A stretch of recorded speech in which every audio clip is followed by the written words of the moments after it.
Tout a commencé avec un éternuement, un simple éternuement accidentel, et un homme s'est retrouvé banni d'une ville entière pendant 1 an. Dans la Rome antique, cela suffisait. Éternuer devant une statue de l'empereur sans s'incliner immédiatement après était considéré comme un blasphème. La punition, l'exil. Mais c'était l'une des sanctions les plus douces qu'un citoyen pouvait subir. Parce que les Romains, ils avaient un vrai talent pour la souffrance. Pendant ce temps, à des milliers de kilomètres de là, dans le silence d'un désert chaud, une autre histoire se déroulait. Une histoire sans arène, sans tigre, sans orgie de violence publique. Une justice sans spectacle. Une justice couchée sur du parchemin. Une justice islamique. Mais ne t'inquiète pas, ce n'est pas une de ces leçons d'histoire plate et sèche. Si tu es venu ici pour du sang, de la poésie et un brin d'absurdité historique capable de t'endormir, tu es au bon endroit. Commençons par la plus étrange de toutes. Dans l'Empire romain, il existait une punition si tordue, si théâtrale, qu'on croirait une mauvaise blague, la pénaculée, la peine du sac. Tu penses à quelque chose de doux? Détrompe-toi. Si tu étais reconnu coupable de parricide, avoir tué ton père, on te cousait vivant dans un sac en cuir. Mais pas seul. Non. Dedans, on glissait aussi un chien, un coq, un singe et parfois un serpent. Vivant, bien sûr. Tous enfermés avec toi dans le noir, le chaos, la panique. Ensuite, on balançait le sac dans le fleuve. Voilà, condamné à mourir dans une symphonie d'animaux affolés. Pendant ce temps, le monde islamique naissait. Dans une grotte près de la Mecque, un homme nommé Muhammad, connu pour sa sincérité, recevait une révélation. Et avec elle, des lois qui allaient bouleverser la notion de justice. Voler, par exemple. Oui, il y avait cette fameuse loi. Couper la main du voleur. Mais ce qu'on oublie souvent de dire, c'est à quel point elle était difficile à appliquer. Il fallait des preuves claires, irréfutables. La valeur de l'objet volé devait dépasser un certain seuil. Si le voleur était pauvre ou affamé, aucune coupe. Si le vol avait eu lieu dans un contexte douteux, on pardonnait. Et même avec tout cela, si le juge avait le moindre doute, la peine pouvait être suspendue. Maintenant, retourne à Rome. Là-bas, on ne demandait pas pourquoi tu volais. On demandait juste comment vas-tu mourir. Et parfois, la réponse était crucifixion. Lent, public, dégradant. La souffrance n'était pas un mal, c'était un spectacle. Dans l'islam, on jugeait aussi, mais on cherchait à comprendre. L'intention, le besoin, le remords. Mais Rome n'avait pas encore fini de choquer. Connais-tu le damnatio ad bestia? La condamnation aux bêtes. C'est joli à l'oreille. En réalité, c'était une boucherie. Les condamnés criminels, esclaves, prisonniers politiques étaient jetés dans l'arène, face à des lions, des tigres ou des léopards. Le public applaudissait pendant que les animaux déchiquetaient les corps. Le plus ironique, parfois, les fauves refusaient d'attaquer. Il existe des récits où un lion s'est approché d'un homme, l'a reniflé et s'est retourné calmement. Dans ces cas-là, les Romains croyaient que c'était un signe des dieux. L'accusé pouvait être gracié ou bien exécuté quand même, parce que les dieux, à Rome, changeaient souvent d'avis. Et pendant ce temps, dans les premiers siècles de l'islam, les prisonniers étaient traités avec dignité. À la bataille de Badr, le prophète a ordonné à ses compagnons de bien traiter les captifs. Certains furent logés chez les musulmans eux-mêmes, nourris, respectés. Certains se convertirent plus tard, non pas par contrainte, mais par admiration. Un jour, le calife Omar ibn Abdulaziz visita les prisons lui-même. Il s'assura que les cellules n'étaient pas surpeuplées, que les prisonniers mangeaient à leur faim. Un homme se plaignit des conditions, et le calife lui répondit avec une excuse publique. « As-tu déjà entendu un empereur romain s'excuser ?» Et pourtant, le monde musulman n'était pas parfait. L'histoire islamique a aussi ses ténèbres. Des califes ambitieux, des prisons secrètes, des généraux cruels. Mais la différence, c'est que l'idéal restait vivant. Le prophète avait dit « Aide ton frère, qu'il soit oppresseur ou opprimé. » On lui demanda « On comprend pour l'opprimé, mais comment aider un oppresseur ?» Il répondit « En l'empêchant d'opprimer. » Imagine cette phrase prononcée dans le Sénat romain. On l'aurait jeté au lion avant la fin du discours. Tu dors toujours pas? Alors laisse-moi te parler de la pire punition réservée aux soldats romains, la décimation. Si une unité désertait ou se rebellait, on rassemblait les hommes, et on tirait au sort un soldat sur 10. Celui-là était battu à mort par les 9 autres. Coupable ou non, juste pour servir d'exemple. Une armée dressée par la peur. En comparaison, les armées musulmanes étaient guidées par autre chose, le sabre, la patience et la foi. Le prophète lui-même marchait aux côtés de ces hommes, partageait leur eau, leur souffrance. Et quand il gagnait, il ordonnait de traiter les vaincus avec respect. Mais l'histoire islamique a aussi connu ces moments de cruauté poétique. Un sultan ottoman fit un jour couler de l'eau fondue dans la gorge d'un homme. Pourquoi? Il avait détourné les trésors du royaume. Le sultan voulait qu'il avale sa propre cupidité. Littéralement. Est-ce plus cruel que les arènes romaines? Peut-être. Est-ce plus symbolique? Sans doute. Mais même les Perses, avant l'islam, avaient leurs extravagances. Un roi attachait les criminels à des chars et les faisait traîner dans des champs d'épines. Un autre les gavait de miel, puis les exposait au soleil pour que les insectes les dévorent. Et pourtant, quelques décennies après l'arrivée de l'islam en Perse, des savants comme Al-Razi, Al-Farabi ou Ibn Sina naissaient. Des penseurs, des médecins, des philosophes. Le monde changeait. Alors, qu'est-ce qui a changé? Peut-être est-ce la lente transition de la cruauté spectaculaire vers la justice morale. Un système qui ne demandait pas seulement « que as-tu fait », mais « pourquoi l'as-tu fait ?» et comment éviter que cela se reproduise. Dans l'un des premiers hadiths, on lit « Le fort n'est pas celui qui terrasse les autres, mais celui qui se contrôle lorsqu'il est en colère. » Et c'est de dire ça à un gladiateur en sueur, épée à la main. Ah, et tu te souviens de Néron, l'empereur fou? Un jour, il tua sa femme enceinte d'un coup de pied. Plus tard, rongé par la culpabilité, il fit capturer un jeune garçon, le fit habiller comme sa femme et l'épousa. Oui, c'est arrivé. Il y a des rois qu'on craignait, d'autres qu'on respectait. Et puis, il y avait ceux qu'on ne comprenait pas, des souverains si imprévisibles qu'on ne savait jamais si l'on allait recevoir une médaille ou perdre sa langue. L'Empire byzantin, successeur direct de Rome, n'a pas abandonné l'amour du spectacle cruel. Sous le règne de Justinien II, un homme à la réputation froide comme le marbre, on tranchait les nez. Littéralement. Oui, le châtiment s'appelait rhinocopia. Couper le nez pour humilier, pour marquer les rebelles, pour dire « Tu as parlé contre l'empereur, alors tu n'auras plus de visage ». Certains hommes étaient ensuite envoyés en exil, défigurés, bannis, à jamais reconnaissables comme des traîtres.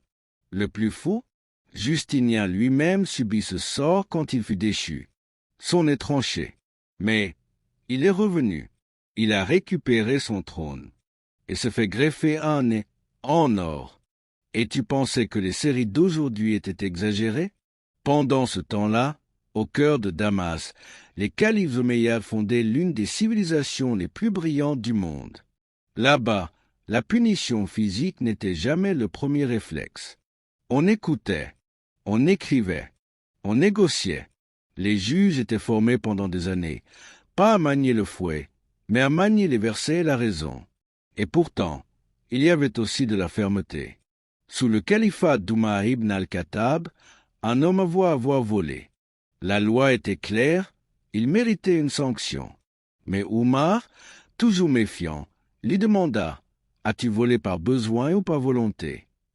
L'homme hésita. Il fondit en larmes. Il n'avait pas faim.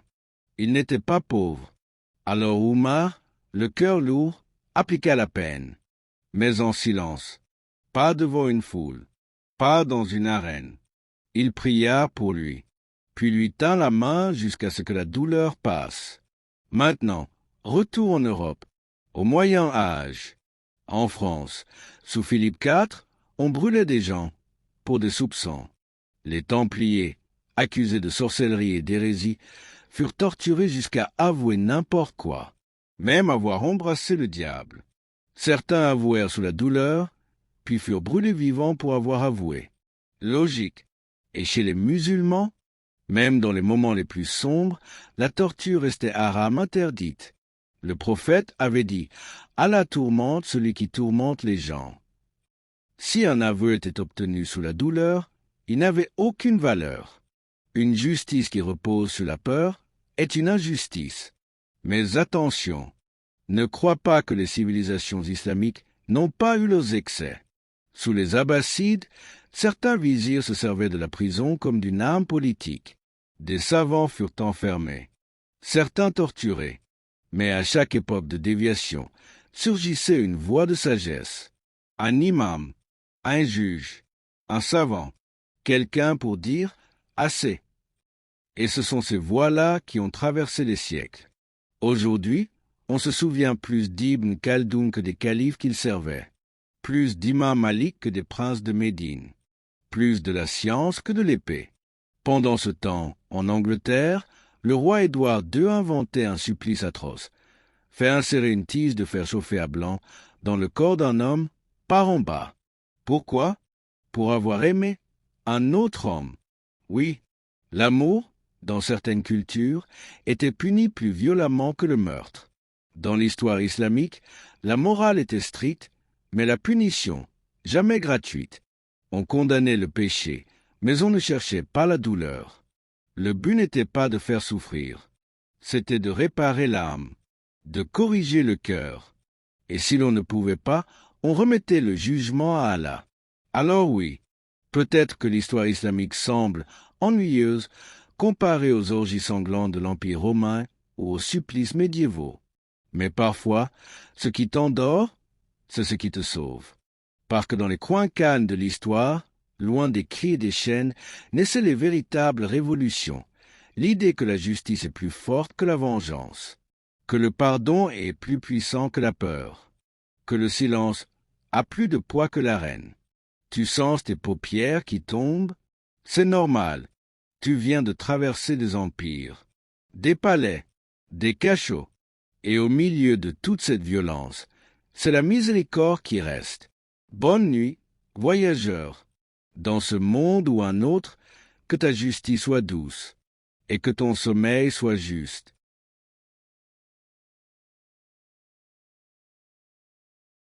Il y a une chose que l'histoire oublie souvent de dire. Ce ne sont pas les grandes batailles qui ont changé le monde. Ce sont les petites humiliations, les décisions dans l'ombre, les silences lourds.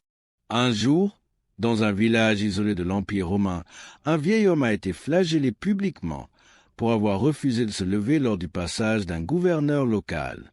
L'homme était malade, trop faible, mais le gouverneur ne voulait pas l'entendre. Il dit « Mon autorité est plus importante que sa douleur ». Le vieillard mourut 2 jours plus tard, et personne ne retint son nom. Mais toi, tu connais sûrement celui d'un autre vieillard. Bilal ibn Rabah, esclave affranchi, muad'din du prophète, homme noir dans un monde de tribus fières. Et pourtant, lorsqu'il montait sur le toit de la mosquée pour appeler à la prière, tout le monde se taisait, tout le monde se levait, tout le monde l'écoutait. Tu vois la différence? Dans un monde, la faiblesse est un crime. Dans l'autre, elle peut devenir un honneur. Mais ça, tu ne le verras pas dans les statuts, ni dans les manuels d'école, parce que l'histoire aime les empereurs, les conquêtes, les trônes en or. Elle aime moins les larmes, les regrets et les pardons silencieux. Et pourtant, ce sont eux qui font vibrer les siècles. Pendant que les empereurs de Chine coupaient les pieds des concubines pour les empêcher de fuir, des savants musulmans comme Al-Ghazali écrivaient « Le cœur a besoin d'équilibre, ni trop de rigueur, ni trop de laxisme, juste assez pour comprendre mais qui écoute un cœur quand tout le monde cherche la guerre. Tu veux du bizarre? Tu vas être servi. En Écosse, au XVIe siècle, on inventa un appareil nommé branque. Une cage de fer posée sur la tête des femmes accusées d'être trop bavardes. Une languette en métal entrait dans la bouche, empêchant la parole. Elles étaient ensuite exposées sur la place publique. Humiliées, moquées. Le crime? Trop parler. Pendant ce temps, dans les ruelles de Fès, de Cordoue ou de Kérouan, des femmes enseignaient le hadith, la poésie, la jurisprudence.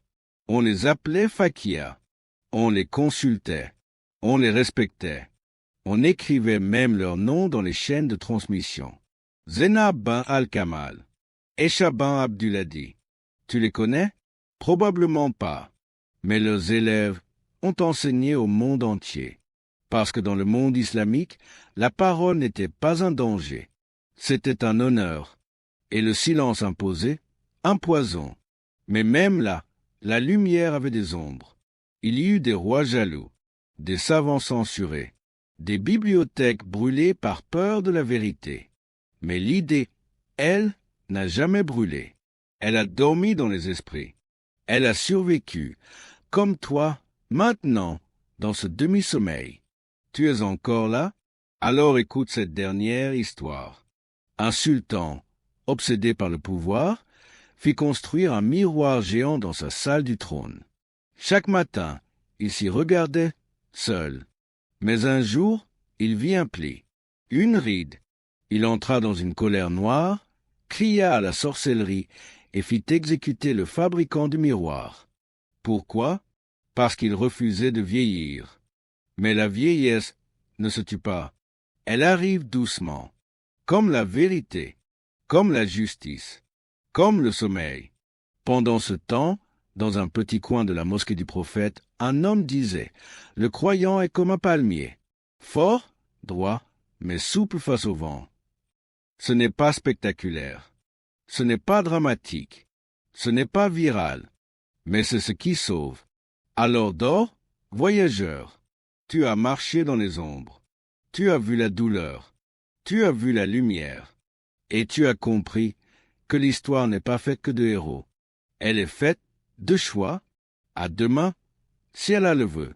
Un homme s'est vu interdire l'enterrement de son père parce qu'il n'avait pas assez souri devant l'empereur. C'était à Constantinople, l'empereur Théophile tenait à la discipline, même dans les larmes.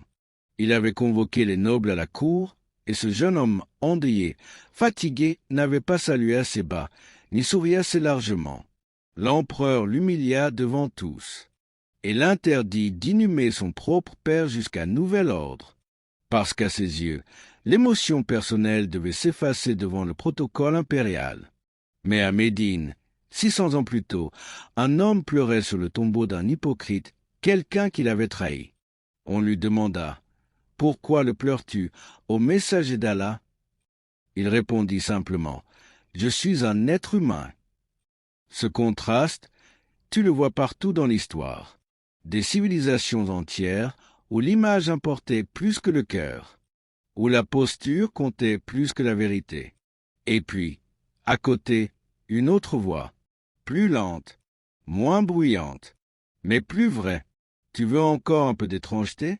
Allons-y. Au XVIe siècle, en Allemagne, une punition étrange attendait les femmes accusées de s'être querellées entre elles. On les forçait à porter une sorte de violon en métal, attaché autour du cou et des bras, en public. On appelait ça le violon des commères. Il n'y avait pas de musique, juste du fer et du silence forcé. Et pendant ce temps, dans les écoles islamiques de Tunis, d'Andalousie et d'Istanbul, les femmes débattaient, argumentaient, lisaient, enseignaient. Leur voix était un savoir, pas un crime. Leur intelligence, une richesse, pas une menace.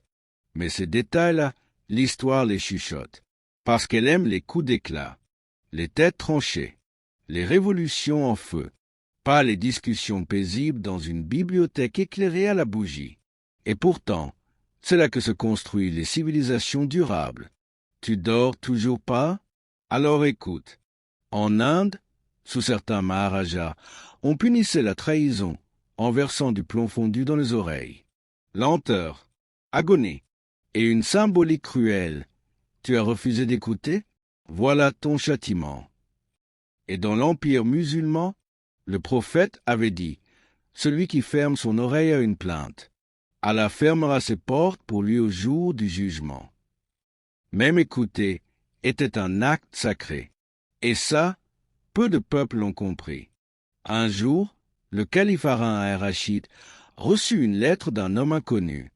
Elle le critiquait ouvertement. Aucun respect, aucune formule de politesse. Un conseiller lui dit, « Au commandeur des croyants, il faut le punir. » Mais Haroun lut la lettre, réfléchit, puis dit, « C'est la vérité qui m'importe, pas la manière dont elle est dite. » Il demanda même qu'on lui envoie cet homme pour en faire un conseiller. Et c'est ainsi que la sagesse survit, pas dans le bruit, mais dans l'écoute. Mais parfois, même ceux qui prêchent la justice tombent. Des juges achetés, des imams menacés, des rois ivres de pouvoir. Le monde islamique n'a pas été parfait. Mais la beauté, c'est que même dans ses erreurs, il a laissé des voix qui criaient non. Même dans les palais les plus sombres, quelqu'un récitait encore un verset, pour rappeler que la justice appartient à Dieu, pas à l'homme. Alors, tu me diras peut-être, pourquoi tant de souffrance dans l'histoire? Pourquoi tant de cruauté? Peut-être parce que l'être humain a peur du silence. Il préfère le bruit, le contrôle, l'ordre imposé par la violence. Mais l'islam, lui, a appris à aimer le silence. Dans la solitude du prophète haïra, dans les pauses entre les versets, dans les soupirs des prières du soir. Et c'est ce silence-là qui guérit. Alors dors maintenant. Tu as entendu assez de cris. Tu as vu assez de chaînes. Tu as senti le poids des siècles. Et au cœur de tout cela, tu as trouvé un peu de lumière. Demain, on reprendra la route. Il y aura d'autres empires, d'autres absurdités, d'autres contrastes. Mais ce soir, laisse l'histoire reposer avec toi. Bonne nuit, bonne paix, et que tes rêves soient sans chaîne. Parfois, le simple fait de marcher pouvait te condamner. À Venise, au XVe siècle, un homme fut arrêté pour avoir marché à contresens sur un pont. Oui, un pont, à contresens. Ce jour-là, une ambassade étrangère passait, et l'homme, sans le savoir, avait manqué de respect au protocole. On lui rasa la tête, on le marqua au fer rouge, puis on le bannit de la ville. À vie, tout ça pour avoir marché dans la mauvaise direction.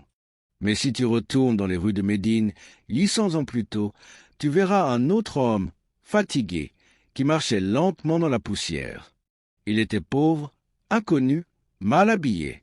Et pourtant, le prophète se leva pour lui faire place.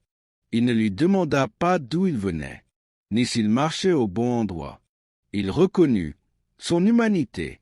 Et c'est peut-être ça, la vraie justice, quand tu ne punis pas ce que tu ne comprends pas, quand tu accueilles, même sans protocole.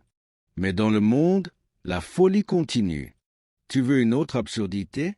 En Angleterre, au XVIIe siècle, un homme fut pendu pour avoir volé du pain, pas pour l'avoir volé à un roi, ni dans une mosquée. Non, il avait volé un pain posé sur un rebord de fenêtre parce qu'il avait faim.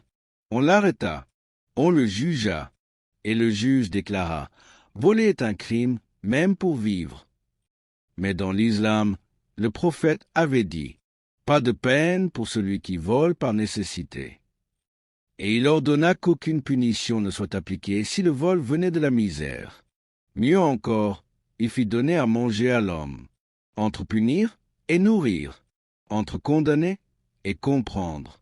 Tu vois la ligne? Mais cette ligne, l'histoire l'a souvent piétinée.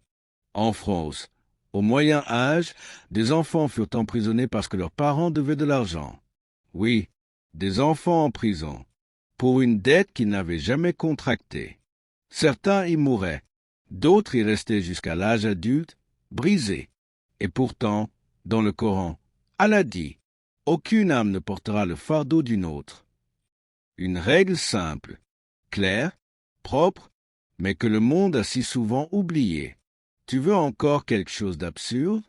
En Perse antique, il existait une loi qui interdisait de punir un noble sans l'avoir d'abord parfumé. Avant qu'on lui tranche la tête, on lui lavait les cheveux, on lui mettait du musc, de l'ambre, comme si cela changeait quoi que ce soit. Et pourtant, aujourd'hui encore, les lois modernes font la même chose. On enrobe l'injustice de procédure. On appelle ça civilisé. Mais une injustice parfumée reste une injustice. Pendant ce temps, l'islam enseignait que la pire des choses, c'était d'avoir 2 poids, 2 mesures. Punir le pauvre, excuser le riche, blâmer le faible, absoudre le puissant. Un jour, une femme noble vola. Les compagnons dirent « applique la peine ». Mais certains hésitèrent, parce qu'elle était de bonne famille. Et là, le prophète s'emporta. Par Allah, si ma propre fille Fatima avait volé, je lui aurais coupé la main. Pas de favoritisme, pas de passe-droit. Mais même dans cette rigueur, il y avait de la miséricorde. Parce qu'avant de punir, on demandait toujours « pourquoi ?» Et si la faim, la peur ou la contrainte était là, la punition tombait. Comme une feuille morte, doucement. Tu veux savoir ce que les Ottomans faisaient aux juges corrompus? Ils les suspendaient par la barbe. Littéralement. Une punition, humiliante, symbolique. On leur disait, tu n'as pas jugé par Allah, tu as jugé par ton ventre. Mais encore une fois, ce n'était pas la règle, c'était l'exception. Parce qu'un bon juge, dans la tradition islamique, est quelqu'un qui préfère ne pas juger. Il tremble, il doute, il pleure. Pas un bourreau, pas un showman. Un homme qui pèse. Et toi, pendant tout ce temps, tu pèses aussi. Tu entends des histoires folles. Tu vois les contrastes. Tu sens la fatigue. Et pourtant, tu es toujours là. Alors écoute une dernière fois avant de t'endormir. Un jour, un homme commit un crime grave. On l'amena devant le calife. Il méritait la peine capitale. Mais il pleurait, il tremblait, il demandait pardon. Le calife hésita. Alors un vieil homme se leva. Il dit au commandeur des croyants, « Si tu peux punir et que tu pardonnes, tu es fort. Si tu peux punir et que tu tentes de comprendre, tu es juste. Mais si tu punis sans chercher, alors tu es juste un tyran de plus. » Le calife se tut. Puis il libéra le condamné un jour. Et ce jour-là, dans une ville d'Italie, personne ne mourut. Un homme fut condamné. Mais tout le monde grandit pour avoir éternué trop fort dans une église. Maintenant, c'était au XIIIe siècle. Tu as entendu les prêtres prononcer la messe. Les prophètes, assis au fond, et entre tous, éternua. Tu as choisi par réflexe, il cria « Alléluia ». Mais cette parole n'était pas latine. Et pour ça, on l'arrêta. On l'accusa d'hérésie. Et 2 jours plus tard, il fut exécuté. Pourquoi? Parce que son corps avait parlé trop librement. Et pourtant, dans une mosquée de Kufa, un siècle plus tôt, un homme éternua en pleine prière. L'imam s'arrêta, se retourna, et lui dit « Yaramuk Allah ». Puis il reprit la prière. La même action, 2 mondes, parce que dans un monde, le son d'un être humain est un danger, et dans l'autre, c'est une bénédiction. Mais si tu crois que le pire est passé, tu te trompes. En Europe médiévale, on croyait qu'un accouchement difficile était la punition d'un péché caché. Alors, dans certains monastères, on obligeait les femmes à confesser leurs fautes pendant qu'elles accouchaient, entre 2 cris, entre 2 poussées. Et si le bébé mourait, on disait que c'était le châtiment de Dieu. Tu veux savoir ce que disait l'islam à une femme qui accouche? Paradise sous tes pieds.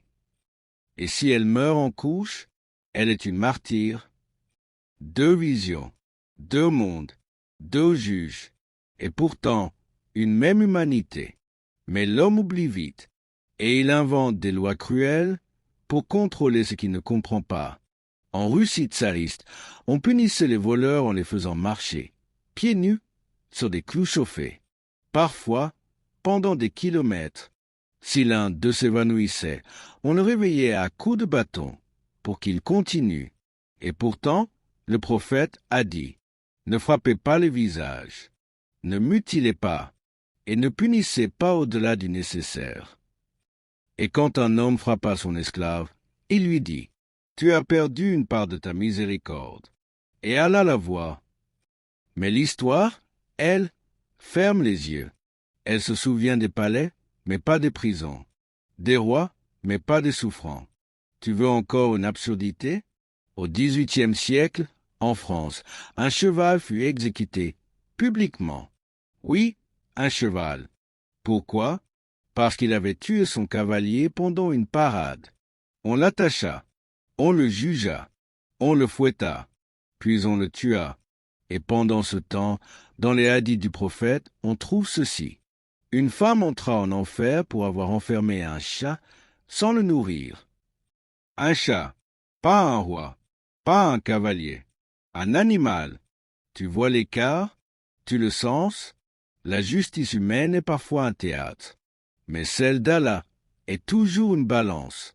Un jour, un gouverneur musulman ordonna qu'on coupe la main d'un voleur. Mais au moment d'exécuter la peine, il entendit un cri dans la foule. « Attendez, c'est moi qui ai volé. C'est lui qui couvre mon péché. » Silence. 2 hommes. Une seule main a tranché. Le juge annula tout et dit, « Quand le doute entre, la certitude sort. » Voilà la différence. Dans un monde, on cherche à punir. Dans l'autre, on cherche la vérité. Mais la vérité ne crie pas, elle chuchote. Et parfois, elle dort. Comme toi, peut-être. Tu sens tes yeux? Lourd. Tu entends ta respiration? Plus lente. C'est que ton âme reconnaît la justice. Elle reconnaît ce qui est vrai, ce qui est doux, et ce qui ne fait pas de bruit, mais qui reste. Alors dors, voyageur. Tu as vu la folie des hommes. Tu as entendu la sagesse des prophètes. Tu as traversé les chaînes, les rires froids, les verdicts absurdes. Et au bout du tunnel, tu as trouvé la paix. Il existe une époque où dire la vérité était un crime, et où se taire l'était aussi. Un philosophe grec fut forcé de boire du poison pour avoir corrompu la jeunesse.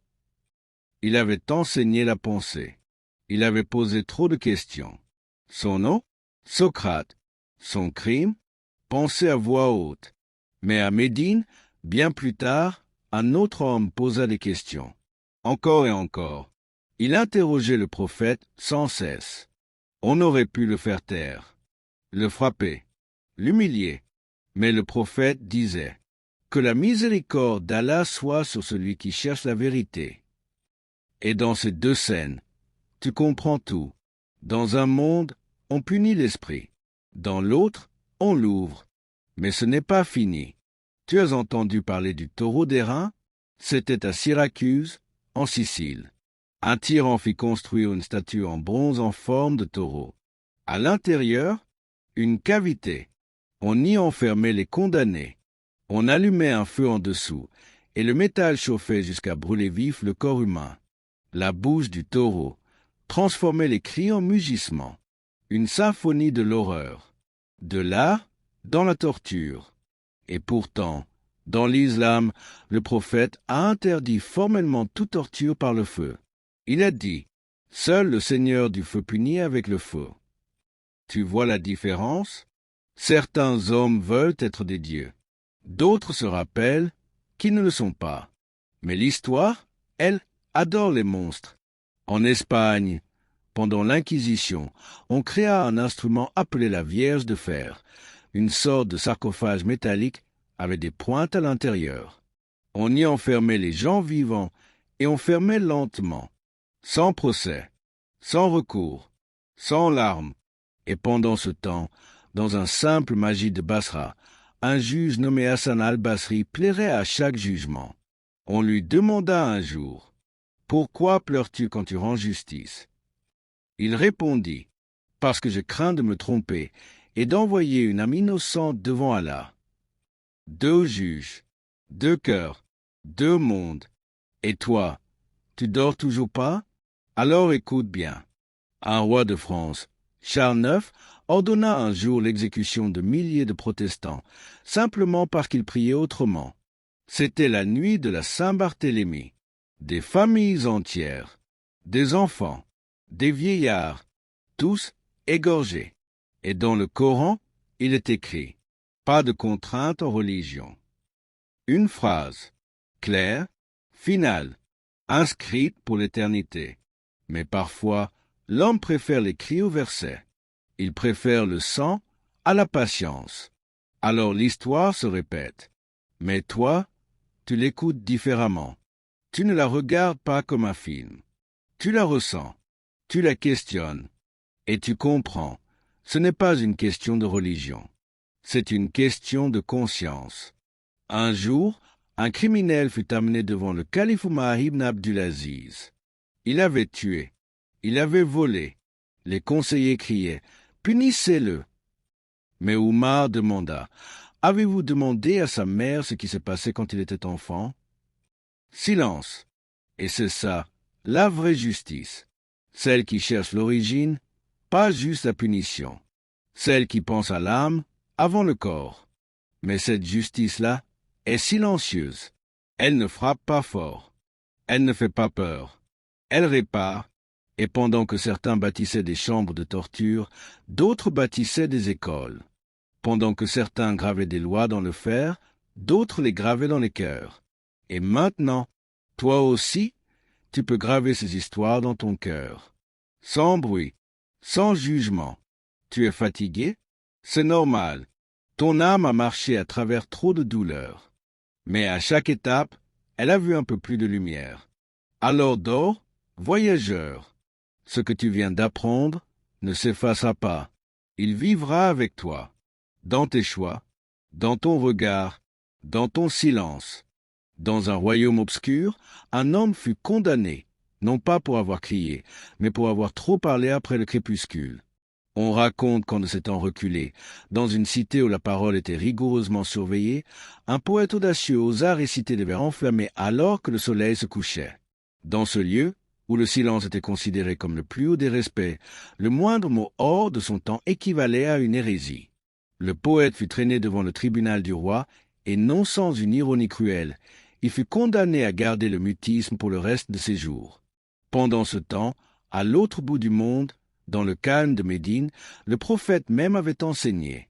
Ne laisse jamais la langue devenir une arme qui divise, mais un pont qui unit.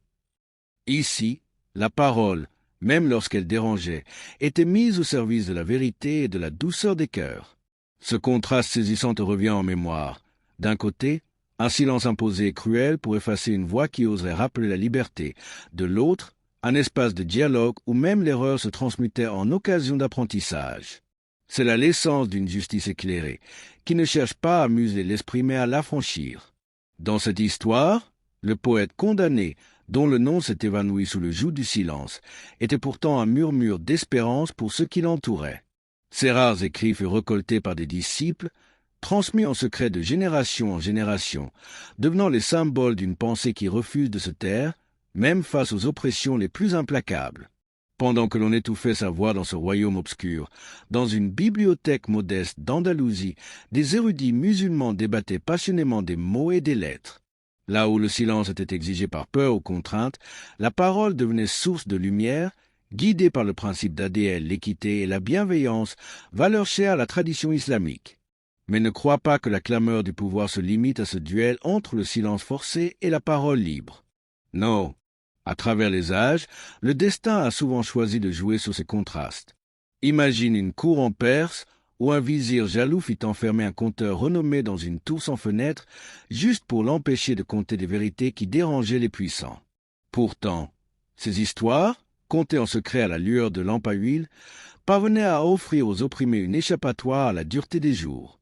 Cette voix, interdite, se propageait de bouche en bouche, et peu à peu devint le germe d'une révolte tranquille, basée non sur la force des armes, mais sur la puissance des mots partagés.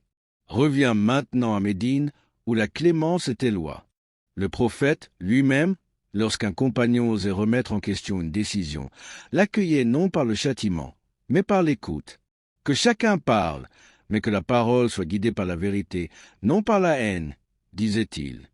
Et ceux qui parlaient avec sincérité étaient encouragés à élever leur voix, non pour soulever des tumultes, mais pour éclairer l'esprit des autres. Ainsi, entre ces deux mondes, l'un qui muselait la liberté d'expression par la peur du contrôle, et l'autre qui voyait dans le débat une voie vers l'amélioration collective, se révélait une vérité profonde. La parole a le pouvoir de bâtir ou de détruire. Un pouvoir que, dans l'histoire islamique, on a toujours cherché à encadrer par la sagesse et la miséricorde. Au fil des siècles, dans des cours de justice et sous des toits d'école, la leçon restait la même.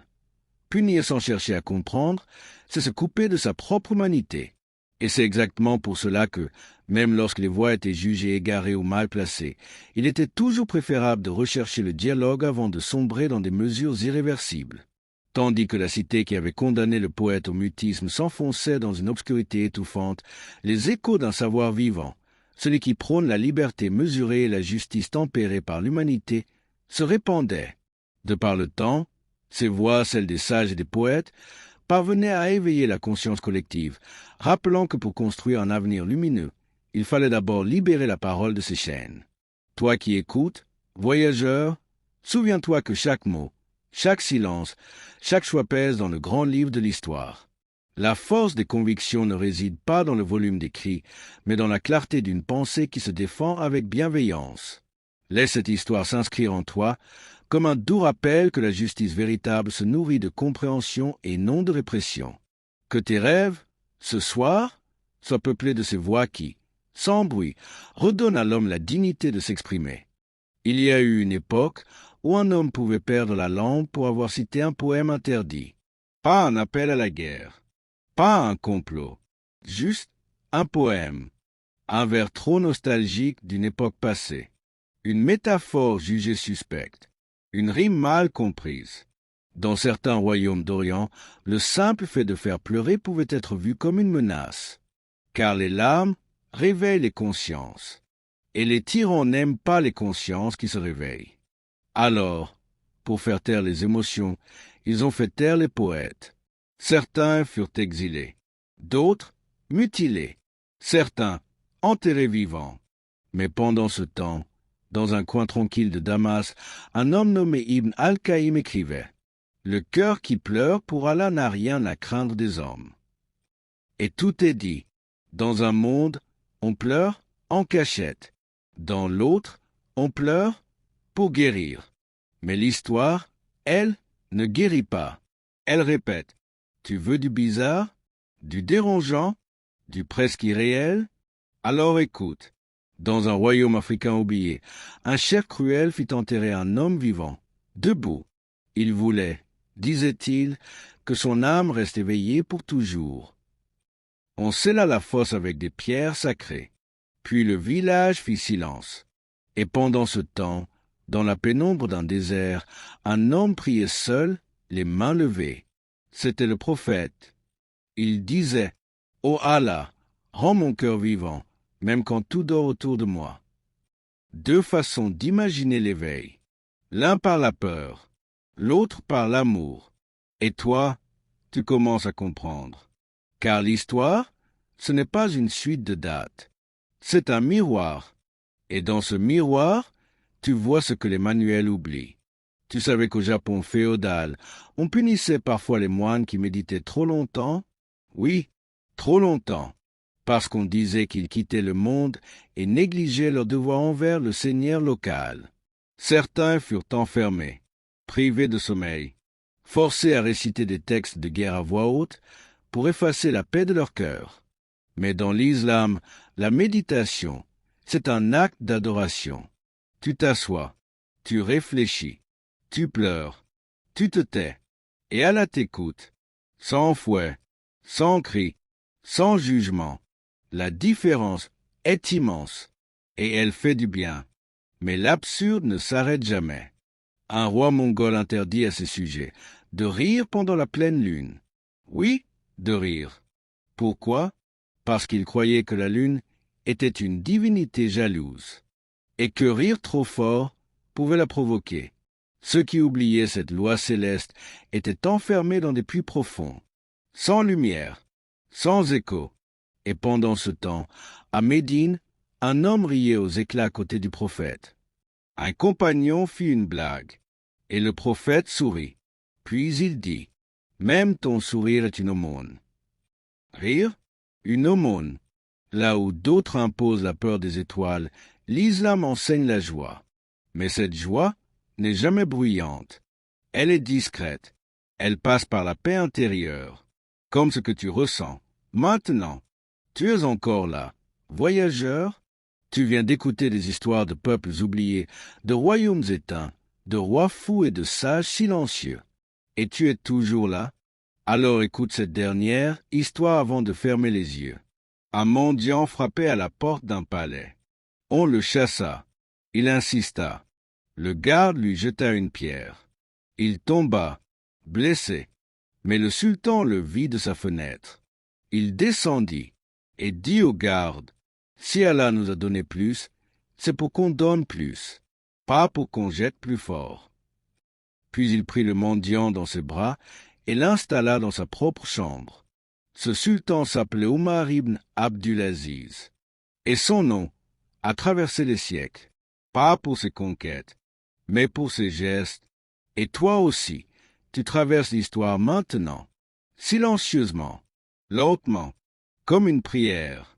Alors dors, tu as compris ce que d'autres ont oublié, tu as senti ce que beaucoup fuient, et demain, si tu le veux, on retournera dans les ténèbres pour chercher d'autres lumières. Un jour, dans une cité perdue de l'Europe centrale, un homme fut pendu pour avoir rêvé, pas pour un acte, pas pour un mot, juste un rêve. Il avait raconté, naïvement, au matin, qu'il avait vu la ville en flammes et le roi en fuite. On l'accusa de sorcellerie. On lui dit, « Tu veux que ça arrive ?» Il répondit, « Non, je l'ai juste rêvé. » Mais c'était trop tard, le rêve suffisait. Et pourtant, des siècles plus tôt, dans le silence de Médine, le prophète disait, « Un rêve du croyant est une partie de la prophétie. » Un rêve, pas une menace, une lumière, deux mondes, encore. Dans l'un, on tue les rêveurs, dans l'autre, on les écoute. Mais parfois, même l'écoute devient un crime. Tu savais que dans l'Allemagne médiévale, des hommes étaient torturés pour avoir simplement assisté à une conversation interdite, pas participé, juste écouter. L'un d'eux, un vieil homme sourd, fut accusé d'avoir vu un discours contre le roi. Oui, vu, et pour cela, on lui creva les yeux, parce qu'il avait vu, trop près. Pendant ce temps, en islam, un homme se plaignit qu'un autre parlait mal devant lui. Le prophète répondit, « Si tu ne participes pas, tu ne seras pas jugé. » Simple, juste, droit. Mais la justice, elle, vacille souvent. Un sultan ottoman, obsédé par les oiseaux, interdit qu'on les chasse dans tout le royaume. Une belle idée, en apparence. Mais tout homme qui attrapait un oiseau, même par accident, était jeté dans une cage suspendue, avec interdiction de parler pendant 30 jours. Le silence, comme châtiment, même pour une erreur. Et pendant ce temps, dans un désert, un compagnon vit un nid renversé. Les oisillons criaient. La mer tournait autour, affolée. Il prit les petits. Le prophète le vit et dit, « Rendez-lui.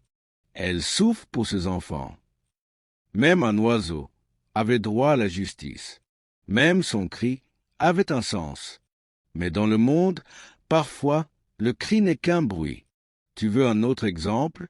En Chine ancienne, sous la dynastie Han, il existait une loi étrange. Celui qui meurt avec les poings fermés est un traître.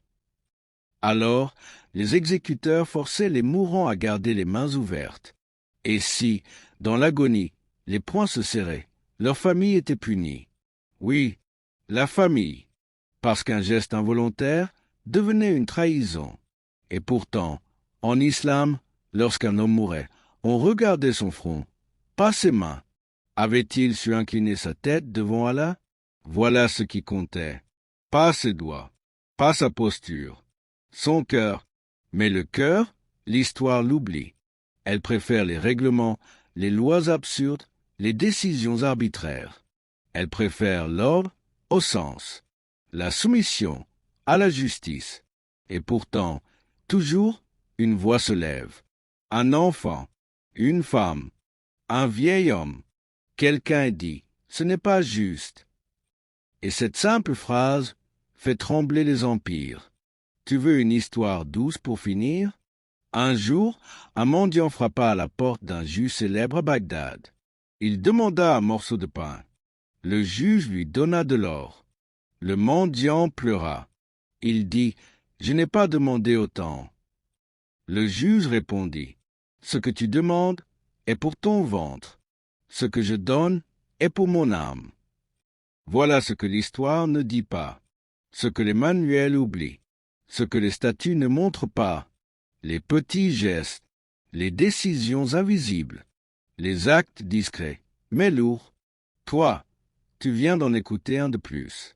Tu en as vu passer des rois, des bourreaux, des sages. Et à travers tout ça, tu as appris que l'histoire n'est pas faite pour divertir. Elle est faite pour réveiller, puis pour apaiser. Il existe une époque où dire la vérité était un crime, et où se taire l'était aussi. Un philosophe grec fut forcé de boire du poison pour avoir corrompu la jeunesse.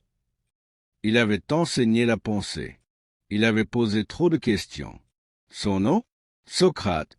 Son crime? Penser à voix haute. Mais à Médine, bien plus tard, un autre homme posa des questions. Encore et encore. Il interrogeait le prophète sans cesse. On aurait pu le faire taire, le frapper, l'humilier.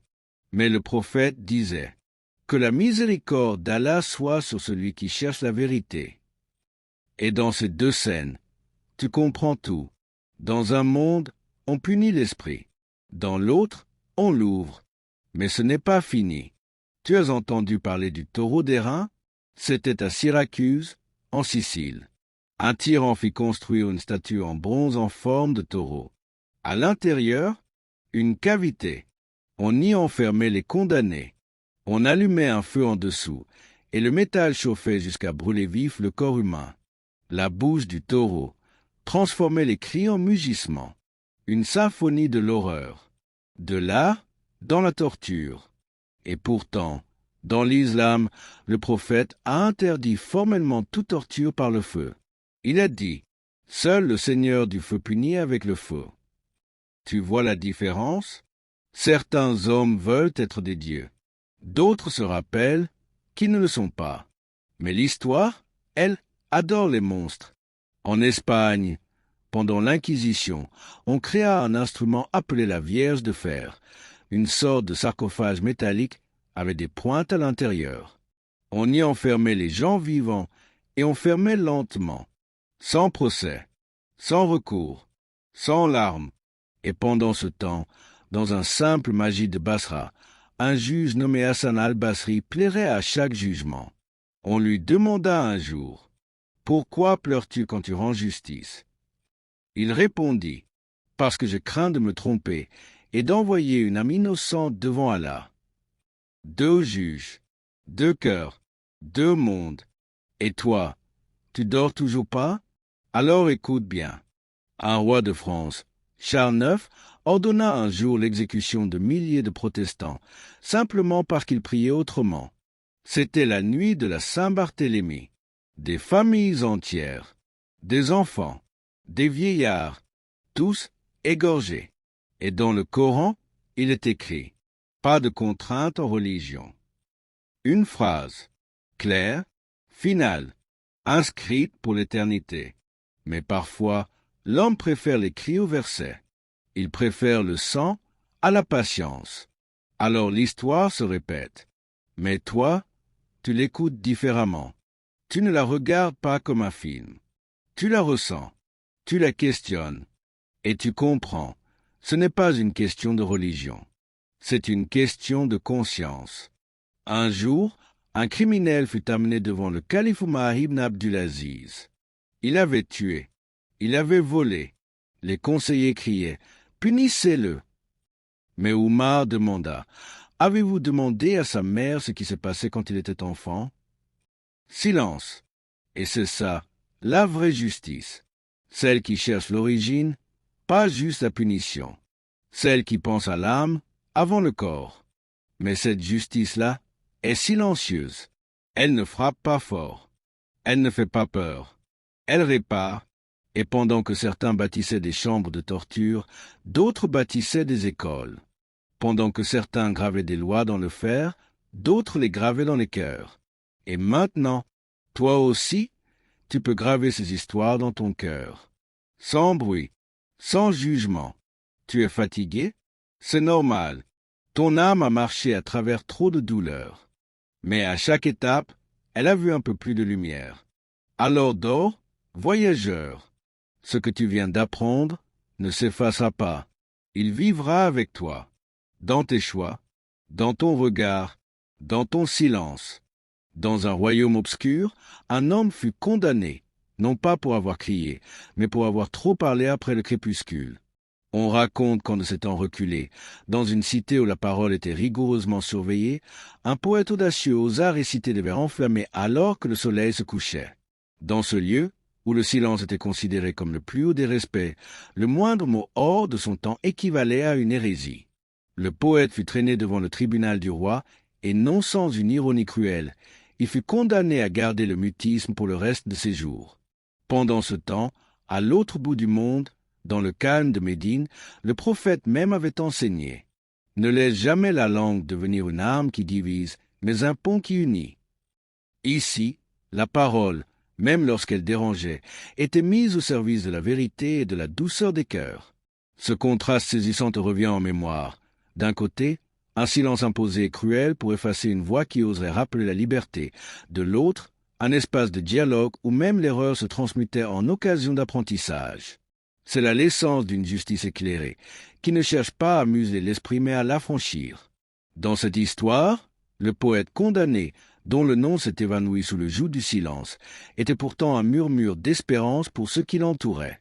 Ces rares écrits furent récoltés par des disciples, transmis en secret de génération en génération, devenant les symboles d'une pensée qui refuse de se taire, même face aux oppressions les plus implacables. Pendant que l'on étouffait sa voix dans ce royaume obscur, dans une bibliothèque modeste d'Andalousie, des érudits musulmans débattaient passionnément des mots et des lettres. Là où le silence était exigé par peur ou contrainte, la parole devenait source de lumière, guidée par le principe d'ADL, l'équité et la bienveillance, valeurs chères à la tradition islamique. Mais ne crois pas que la clameur du pouvoir se limite à ce duel entre le silence forcé et la parole libre. Non. À travers les âges, le destin a souvent choisi de jouer sur ces contrastes. Imagine une cour en Perse où un vizir jaloux fit enfermer un conteur renommé dans une tour sans fenêtre juste pour l'empêcher de conter des vérités qui dérangeaient les puissants. Pourtant, ces histoires, contées en secret à la lueur de lampe à huile, parvenaient à offrir aux opprimés une échappatoire à la dureté des jours. Cette voix, interdite, se propageait de bouche en bouche, et peu à peu devint le germe d'une révolte tranquille, basée non sur la force des armes, mais sur la puissance des mots partagés.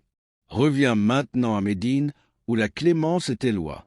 Le prophète, lui-même, lorsqu'un compagnon osait remettre en question une décision, l'accueillait non par le châtiment, mais par l'écoute. Que chacun parle, mais que la parole soit guidée par la vérité, non par la haine, disait-il. Et ceux qui parlaient avec sincérité étaient encouragés à élever leur voix, non pour soulever des tumultes, mais pour éclairer l'esprit des autres. Ainsi, entre ces deux mondes, l'un qui muselait la liberté d'expression par la peur du contrôle, et l'autre qui voyait dans le débat une voie vers l'amélioration collective, se révélait une vérité profonde.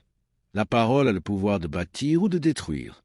Un pouvoir que, dans l'histoire islamique, on a toujours cherché à encadrer par la sagesse et la miséricorde. Au fil des siècles, dans des cours de justice et sous des toits d'école, la leçon restait la même. Punir sans chercher à comprendre, c'est se couper de sa propre humanité. Et c'est exactement pour cela que, même lorsque les voix étaient jugées égarées ou mal placées, il était toujours préférable de rechercher le dialogue avant de sombrer dans des mesures irréversibles.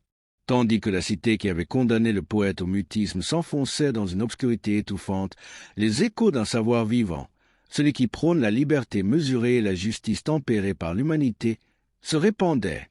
De par le temps, ces voix, celles des sages et des poètes, parvenaient à éveiller la conscience collective, rappelant que pour construire un avenir lumineux, il fallait d'abord libérer la parole de ses chaînes. Toi qui écoutes, voyageur, souviens-toi que chaque mot, chaque silence, chaque choix pèse dans le grand livre de l'histoire. La force des convictions ne réside pas dans le volume des cris, mais dans la clarté d'une pensée qui se défend avec bienveillance. Laisse cette histoire s'inscrire en toi comme un doux rappel que la justice véritable se nourrit de compréhension et non de répression. Que tes rêves, ce soir, soient peuplés de ces voix qui, sans bruit, redonnent à l'homme la dignité de s'exprimer. Il y a eu une époque où un homme pouvait perdre la langue pour avoir cité un poème interdit.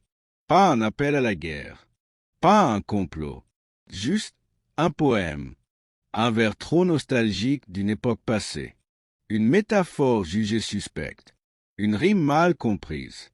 Dans certains royaumes d'Orient, le simple fait de faire pleurer pouvait être vu comme une menace, car les larmes réveillent les consciences, et les tyrans n'aiment pas les consciences qui se réveillent. Alors, pour faire taire les émotions, ils ont fait taire les poètes. Certains furent exilés, d'autres mutilés, certains enterrés vivants. Mais pendant ce temps, dans un coin tranquille de Damas, un homme nommé Ibn al-Qaïm écrivait « Le cœur qui pleure pour Allah n'a rien à craindre des hommes. » Et tout est dit. Dans un monde, on pleure en cachette. Dans l'autre, on pleure pour guérir. Mais l'histoire, elle, ne guérit pas. Elle répète « Tu veux du bizarre, du dérangeant, du presque irréel? Alors écoute. » Dans un royaume africain oublié, un chef cruel fit enterrer un homme vivant, debout. Il voulait, disait-il, que son âme reste éveillée pour toujours. On scella la fosse avec des pierres sacrées. Puis le village fit silence.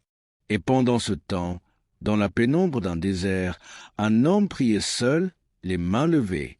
C'était le prophète. Il disait « Ô Allah, rends mon cœur vivant, même quand tout dort autour de moi. » Deux façons d'imaginer l'éveil.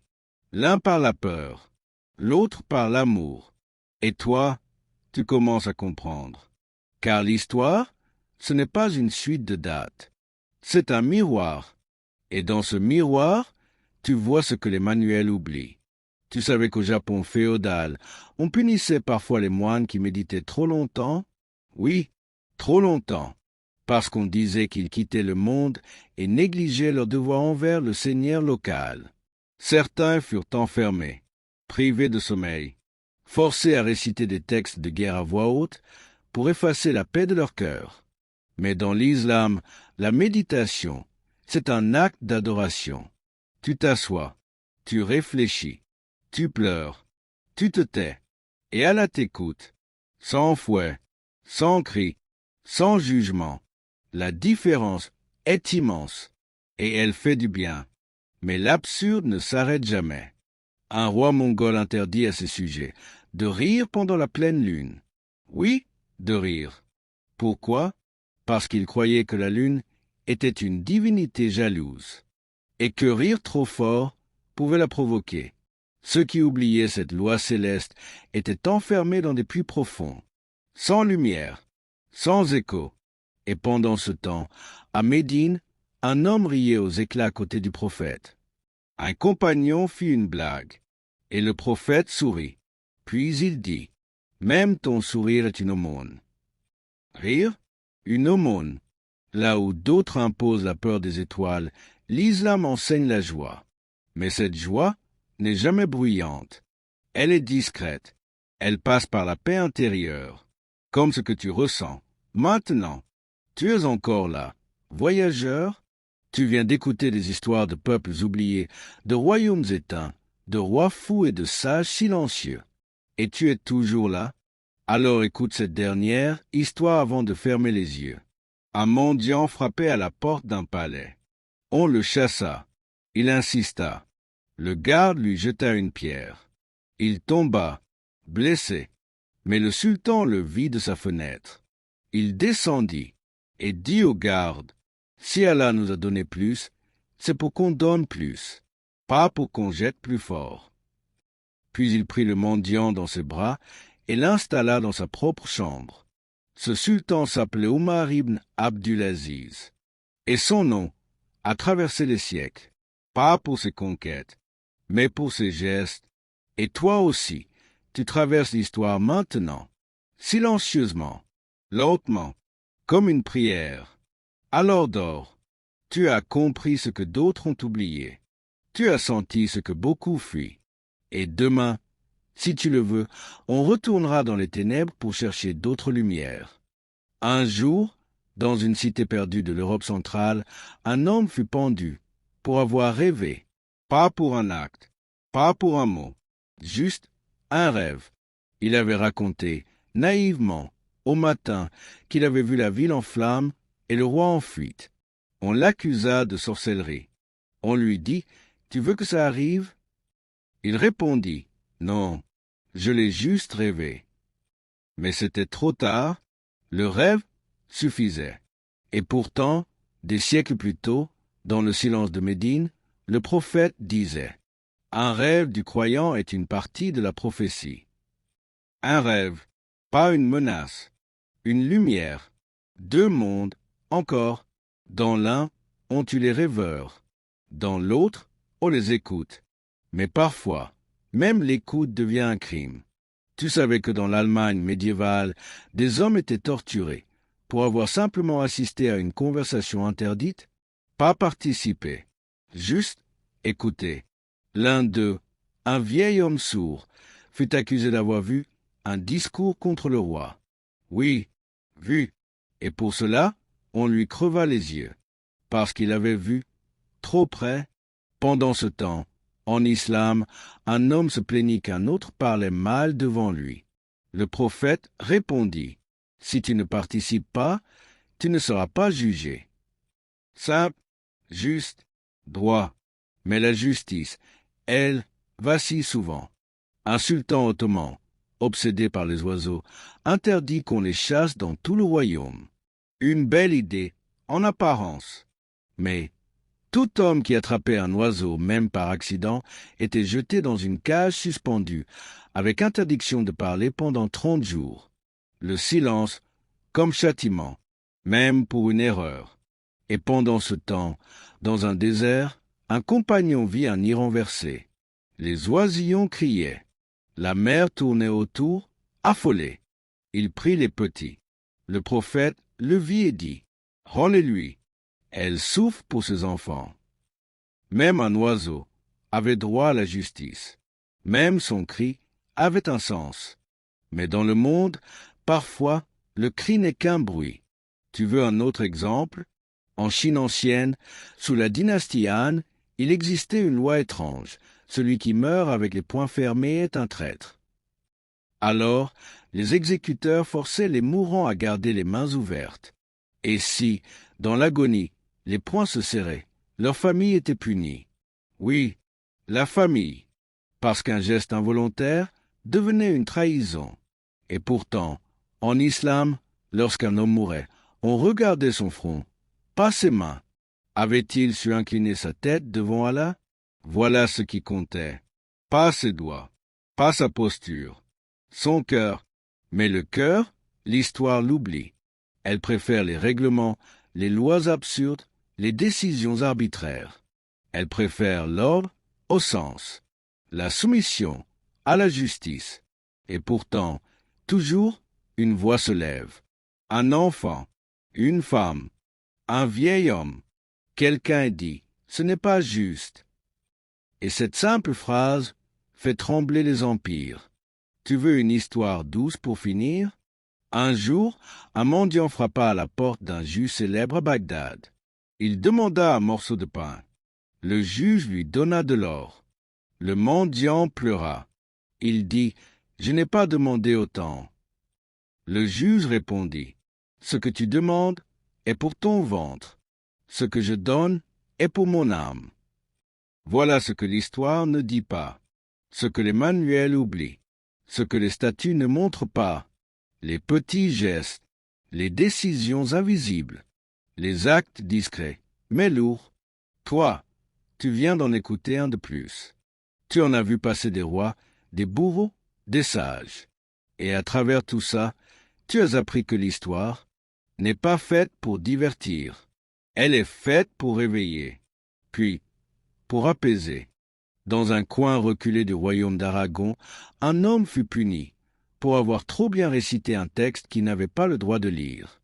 C'était un simple berger. Il ne savait ni écrire ni compter. Mais un jour, il entendit un prêtre lire un passage sacré, dans une langue qu'il ne comprenait pas. Intrigué, il le mémorisa. Le soir, au coin du feu, il le récita à ses enfants. Un voisin l'entendit, le dénonça, et 3 jours plus tard, on le condamna pour profanation des Écritures par bouche illettrée. On lui coupa la langue, pour avoir trop bien retenu, pour avoir trop aimé un texte interdit. Et pourtant, dans le désert d'Arabie, un autre berger, analphabète lui aussi, entendit les premiers versets d'un livre. Et ce livre lui parla, pas à ses diplômes, pas à sa noblesse, mais à son cœur. Et ce berger, c'était Muhammad, et ce livre, c'était le Coran, la parole divine offerte à celui qui ne savait pas lire. Parce que dans l'islam, ce n'est pas la bouche qui souille un texte, c'est l'injustice qui salit les cœurs. Mais l'histoire ne comprend pas ça. Elle préfère les parchemins scellés, les bibliothèques fermées à clé, les voix réduites au silence. Tu veux une autre absurdité? Alors écoute. Dans une république médiévale d'Italie, on obligeait les condamnés à porter leur cercueil sur le dos, en public, pendant plusieurs jours. Ils devaient marcher dans les rues, les yeux baissés, le bois creusant leurs épaules, pendant que les passants les regardaient, moqueurs ou apeurés. Le message était simple, tu portes déjà ta faim, tu ne vaux plus rien. Et pourtant, en islam, lorsqu'un homme était condamné, le prophète disait, cherchez-lui une issue, trouvez-lui une excuse. S'il existe un doute, suspendez la peine. Pas pour fuir la justice, mais pour préserver la dignité, car l'islam ne cherche pas à briser, il cherche à redresser. Tu veux encore? En Europe, au XVe siècle, des lois interdisaient aux pauvres d'avoir des rideaux aux fenêtres. Oui, des rideaux. Pourquoi? Parce qu'ils devaient rester visibles, contrôlables, observables. Un pauvre qui cache sa misère devenait suspect. Et dans les palais du Caire, du Kérouan, de Cordoue, des pauvres dormaient sous des toits d'érudits.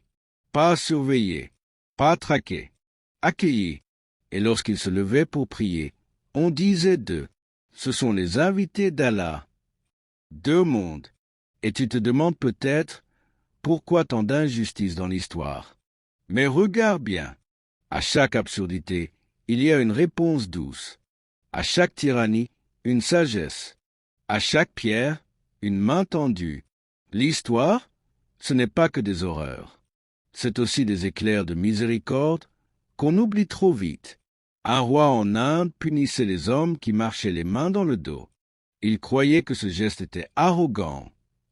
Les contrevenants recevaient 100 coups de bâton, 100 pour une posture. Et le prophète, lui, disait à ses compagnons, ne supposez jamais une intention à un geste. Allah seul connaît les cœurs. Pas de bâton, pas de supposition. Juste la retenue, la patience. Et dans ce monde bruyant, brisé, pressé de juger, cette patience est une révolution silencieuse. Tu veux un dernier détail avant de fermer les yeux? Un calife, très aimé, avait pour habitude de visiter les prisons en secret. Un jour, il vit un homme seul, recroquevillé, tremblant. Il demanda, « Pourquoi est-il ici ?» On lui répondit, « Il a volé un fruit. » Le calife resta silencieux, puis il paya sa dette, libéra l'homme, et dit à ses gardes, « Je préfère voir un voleur dehors qu'un innocent écrasé ici dedans. » Et c'est cette phrase qui mérite d'être gravée, pas dans le marbre, pas sur une stèle, mais dans la conscience. Il existait une loi, dans une ville oubliée d'Europe du Nord, qui interdisait de rêver les yeux ouverts. Tu ne pouvais pas fixer l'horizon trop longtemps. ni te perdre dans tes pensées. Si un garde te surprenait à contempler sans but, il te notait 3 fois et tu passais devant le juge. On appelait ça délit de flânerie intérieure. Tu crois que c'est une légende? Non, c'était écrit, noir sur blanc, car trop réfléchir pouvait mener à trop comprendre, et trop comprendre dérangeait le pouvoir. Mais au même moment, dans les rues silencieuses de la Mecque, un jeune homme marchait la nuit, seul, les yeux vers les étoiles. Il réfléchissait, il méditait, il rêvait, et de ce silence naquit la révélation. Ce jeune homme, c'était Muhammad, et ses songes ont illuminé le monde. 2 mondes. Dans l'un, penser est un danger. Dans l'autre, c'est un devoir. Et pourtant, aujourd'hui encore, certains gouvernements punissent les gens pour leurs pensées. Un professeur en Birmanie fut arrêté simplement pour avoir écrit dans son journal « Le jour viendra où l'homme libre ne sera plus un mythe ». Il n'avait rien publié, rien crié, rien manifesté, mais penser suffisait. Et pourtant, l'islam enseigne. La plume est levée pour la pensée, tant qu'elle n'est pas traduite en action. Autrement dit, tu as le droit de douter, tu as le droit de réfléchir. Allah t'observe avec miséricorde, pas avec suspicion. Mais le monde, lui, n'observe pas. Il scrute, il surveille. Tu veux encore un exemple? En Europe, à une époque, on exécutait les traducteurs. Oui, un homme qui traduisait une œuvre jugée dangereuse pouvait être pendu ou brûlé. On disait qu'il trahissait la pensée d'origine, même s'il traduisait fidèlement. Et pendant ce temps, dans le monde musulman, on traduisait Platon, Aristote, Galien, Hippocrate. On traduisait tout ce qui pouvait nourrir l'intelligence. Le calife Al-Mamoun, à Bagdad, ouvrait des maisons de la sagesse. Il payait les traducteurs en or. Littéralement, le poids du livre en or, parce que la connaissance n'était pas une menace. C'était un trésor. Tu sens le contraste? Tu le vis, là, au fond de toi? Alors écoute encore. Dans une cité perdue d'Amérique du Sud, au XVIe siècle, une femme fut emprisonnée pour avoir chanté un poème au mauvais moment de la journée. C'était un chant de deuil à l'aube, et dans ces cultures, on ne devait chanter le deuil qu'au crépuscule. Elle avait juste inversé les heures. Mais le chef du village dit « Le monde a ses lois, même le chagrin doit obéir. » Et pourtant, dans l'islam, une femme vint pleurer son fils sur une tombe. Elle criait, elle hurlait. Un homme voulut la faire taire. Mais le prophète dit, « Laisse-la, le cœur en peine a le droit de crier. » Voilà la différence. Dans un monde, on codifie même les larmes. Dans l'autre, on les accueille. Tu veux finir avec une histoire vraie et douce? Un homme vint voir Umar ibn al-Khattab.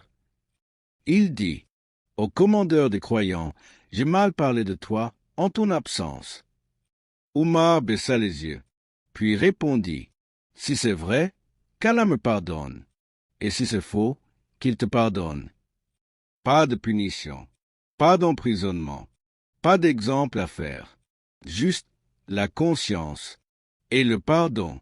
Toi aussi, tu portes ça en toi, une conscience, un miroir, un souffle, et chaque soir que tu écoutes, il devient un peu plus pur.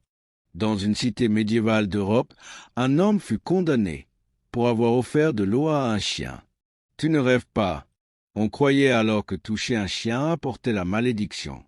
Le pauvre homme, simple paysan, avait voulu apaiser un animal assoiffé. Pour cet acte, on l'accusa de sorcellerie et de souillure. Il fut emprisonné, et il resta derrière les barreaux, seul avec sa bonté. Mais dans le monde musulman, une histoire bien différente existe. Un jour, le prophète vit un homme tirer de la terre un puits asséché.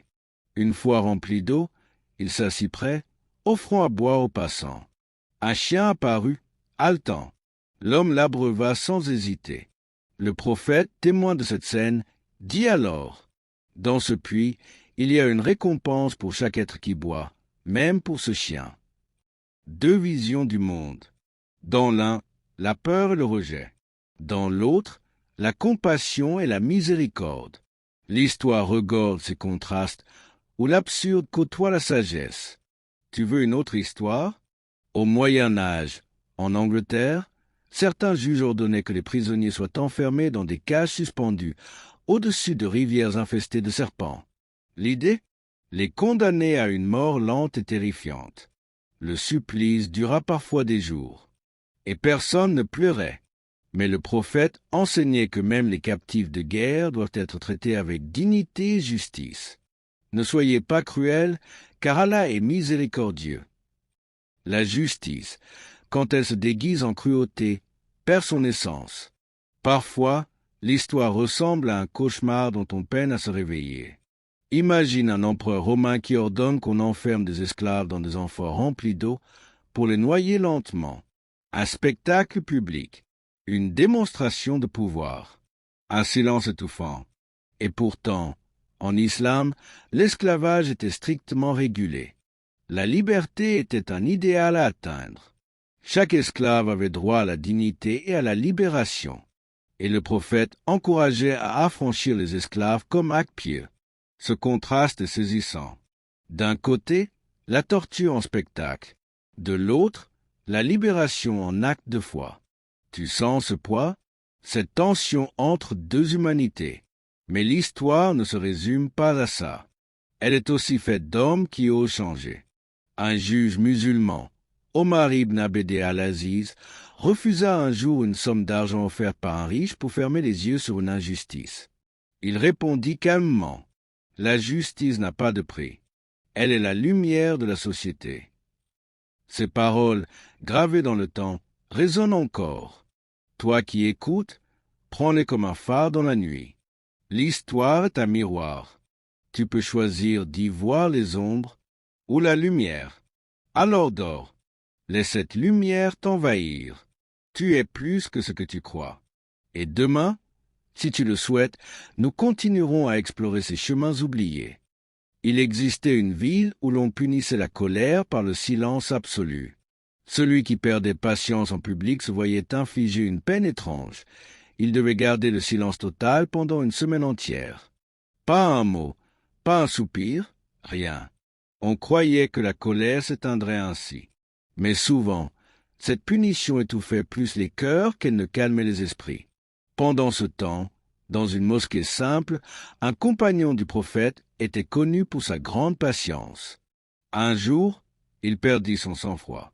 Le prophète ne le réprimanda pas, mais lui dit, « La colère est une flamme, mais le pardon est une rivière. » Dans ce monde, on coupait la parole pour la colère. Dans l'autre, on apprenait à la transformer. Tu veux encore? Écoute ceci. Dans certaines cités antiques, les juges ordonnaient que les criminels soient enfermés dans des cages de verre, visibles de tous, pour la honte. Mais ces cages étaient aussi des pièges mortels. Exposés aux éléments, ces hommes mouraient souvent de froid ou de chaleur. Et pourtant, en islam, même un coupable mérite la dignité. Le prophète a dit, « Traitez les gens selon ce que vous aimeriez qu'on vous traite. » Mais la justice humaine est souvent dure, parfois cruelle. Dans un royaume d'Afrique du Nord, un roi fit creuser un trou profond dans la terre. Les prisonniers y étaient jetés, sans lumière, sans nourriture, sans espoir. Une fosse oubliée, une prison sans nom. Et pourtant, un calife musulman, au même moment, fondait des écoles, des hôpitaux et libérait des captifs. La justice, ce n'est pas que punir, c'est aussi reconstruire. Tu commences à sentir cette nuance entre le châtiment et la miséricorde.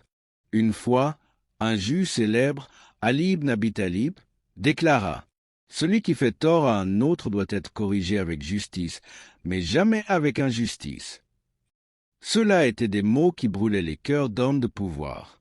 Tu veux une histoire pour finir? Un homme vint se plaindre au prophète d'un voleur qu'on avait puni sévèrement. Le prophète lui répondit, « Cherche la cause du vol. Peut-être est-il poussé par la faim. » La justice n'est jamais aveugle. Elle voit, comprend, pardonne. Dans une ville ancienne au cœur de la Russie, un homme fut arrêté pour avoir marché trop lentement. Il n'était ni ivre, ni malade, ni vieux, juste pensif. Il avançait, les mains croisées dans le dos, le regard vers le sol. On l'accusa de lenteur subversive. C'était un temps où tout ce qui échappait au rythme imposé devenait suspect. Marcher doucement, c'était refuser la cadence du pouvoir. Il fut battu, puis enfermé dans une pièce sans fenêtre. On lui interdit de dormir plus de 2 heures par nuit pour qu'il apprenne la vitesse. Il mourut en silence. Et pendant ce temps, dans les rues tranquilles de Médine, un homme marchait lentement lui aussi.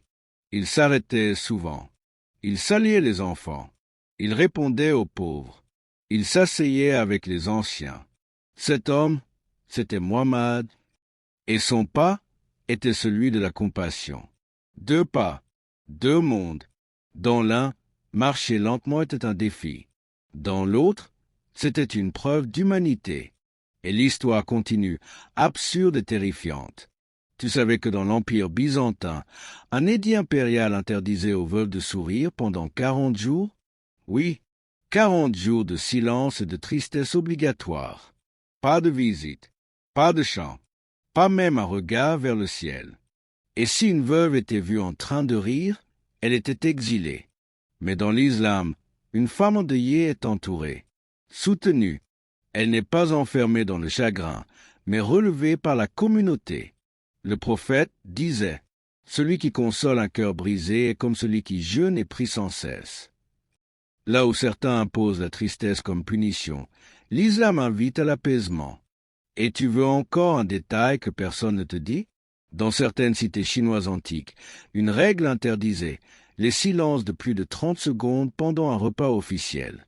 On disait que le silence en public était l'ombre de la trahison. Alors, les dîneurs étaient forcés de parler, même sans rien à dire. Et ceux qui gardaient le silence étaient punis. Mais dans le monde du prophète, parfois le repas se faisait sans un mot. Juste des regards, des gestes, des cœurs. Un jour, un compagnon demanda, « Pourquoi ne parle-t-on pas toujours en mangeant au messager d'Allah ?» Et il répondit, « Parce que le pain se partage aussi par le silence. » Tu sens, n'est-ce pas, le contraste, l'abîme, la différence entre le monde qui étouffe et celui qui élève. L'histoire regorge d'absurdité. Mais au milieu de toutes ces lois étranges, il y a toujours un homme juste, un cœur droit, une miséricorde. Tu veux finir avec ça? Un jour, un esclave échappa à son maître dans une ville. Il vola un fruit sur un marché. Affamé, on le frappa. On voulut le tuer. Mais un imam s'interposa. Il prit le fruit, le paya, et dit, « Celui qui frappe le ventre vide frappera un jour son propre cœur. » Puis il emmena l'esclave, le nourrit et le libéra. Et ce geste vécut plus longtemps que tous les édits des rois. Alors dors, maintenant. Toi aussi, tu portes cette justice en toi. Silencieuse, profonde, vraie. Dans une république italienne oubliée, il existait une punition étrange pour ceux qui s'endormaient pendant les discours officiels. Ils étaient forcés de rester éveillés pendant 72 heures. Pas pour une faute, pas pour un crime, juste pour un bâillement mal placé, juste pour avoir trop écouté, avec trop peu d'intérêt. On disait qu'ils manquaient de respect à la parole du pouvoir. Alors on leur volait le sommeil. Certains devenaient fous, d'autres priaient pour mourir. Et pourtant, dans l'islam, le sommeil est un cadeau. Le prophète disait, « Le sommeil du croyant est une adoration, s'il dort avec une intention sincère. » 2 mondes. L'un arrache les paupières, l'autre les ferme doucement, avec miséricorde. Tu veux la plus étrange des lois? Alors écoute. Dans une cité des Balkans, on punissait les hommes qui pleuraient à la naissance de leur enfant. Oui, pleurer de joie était vu comme une faiblesse. Ils devaient ensuite porter un masque de pierre pendant 3 jours. Un masque lourd, froid, inhumain. Mais dans l'islam, quand le prophète apprit la naissance de sa fille Fatima, il pleura. Pas de honte, pas de masque, seulement de l'amour. Et il la serra contre lui, en disant, « Elle est un morceau de moi. » Voilà la fin du voyage. Tu as traversé des royaumes étranges, des lois absurdes, des peines cruelles. Mais tu as aussi vu la douceur du prophète, la justice d'Oumar, la sagesse d'Ali. Tu as vu deux mondes, l'un fait de chaînes, de murs, de punitions insensées. L'autre fait de lumière, de paroles justes, de miséricorde. Et maintenant, toi, tu portes cette lumière. Tu es le témoin, le passeur, celui qui sait. Alors dors, mon frère, dors, ma sœur. Mais avant, écoute encore. Si tu as aimé ce voyage à travers les coins les plus étranges de l'histoire humaine, si tu as ressenti quelque chose de vrai, de profond, d'inoubliable, abonne-toi, car d'autres histoires arrivent, encore plus mystérieuses, encore plus humaines, encore plus vraies. Et surtout, partage cette vidéo à ceux qui ont besoin de réapprendre que la justice est plus grande que la loi. Que Allah illumine ta nuit et apaise ton cœur. À très bientôt, voyageurs. La route ne fait que commencer. Assalamu alaikum.